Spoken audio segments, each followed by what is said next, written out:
എല്ലാവർക്കും സുഖമല്ലേ? ഞാൻ കുറേ നാളെ ഒരു ഓൺ വോയിസ് ചെയ്തിട്ട് ഇന്ന് നമ്മളൊരു സ്പെഷ്യൽ ആയിട്ടാണ് ഉണ്ടാക്കാൻ പോകുന്നത്. നമ്മുടെ സ്വന്തം ഏത്തക്ക ബോളി. ഏത്തക്ക അപ്പം എന്നൊക്കെ പറയും, പക്ഷെ നമ്മളിവിടെ ഏത്തക്ക ബോളി എന്നാണ് പറയുന്നത്. അതിന് നമ്മൾ മിക്സൊക്കെ റെഡിയാക്കി എടുത്തു.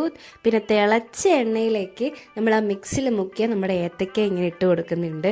എനിക്ക് എന്താണെന്നറിയില്ല, ഇത് കാണുമ്പോൾ ഭയങ്കര ടെൻഷനാണ്. കാരണം നമ്മൾ തിളച്ച എണ്ണയിലേക്ക് ഇങ്ങനെ കൈയൊക്കെ മുക്കില്ല, ആ ഒരു ഫീലാണ് എനിക്ക് വരുന്നത്. അപ്പോൾ ഇത് ഉണ്ടാക്കുന്ന ഒരു നല്ല കെയർ ചെയ്ത് വേണം ഉണ്ടാക്കാൻ വേണ്ടിയിട്ട്.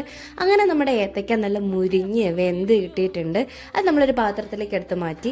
ഇതേപടി കഴിക്കാൻ പോയാൽ നമ്മുടെ തൊണ്ടയും പൊള്ളും നാക്കും പൊള്ളും എല്ലാം പൊള്ളും. അതുകൊണ്ട് നമ്മൾ കുറച്ച് വെയിറ്റ് ചെയ്യണം. അതിൻ്റെ ഇടയ്ക്ക് ഞാനും അമ്മയും കൂടെ കുറച്ച് ക്യൂട്ട്നെസ് ഒക്കെ വാരി വിതറുന്നുണ്ട്. എനിക്കെന്തോ അത് ചൂടാറുന്നവരെ വെയിറ്റ് ചെയ്യാനുള്ള ഒരു കപ്പാസിറ്റി ഇല്ലാത്തത് കൊണ്ട് ഞാൻ ഊതിയൊക്കെ കഴിച്ചു. പക്ഷേ യാദൃച്ഛികം എന്ന് വെച്ചാൽ എൻ്റെ നാക്ക് ചെറുതായിട്ടൊന്ന് പൊള്ളി. പിന്നെ അവിടെ ഇരുന്ന് കുറച്ച് ചായയൊക്കെ എടുത്ത് കുടിച്ചു. അപ്പോൾ അത്രയെല്ലാം അടുത്ത് വീട്ടിട്ട് കാണാം. ബൈ.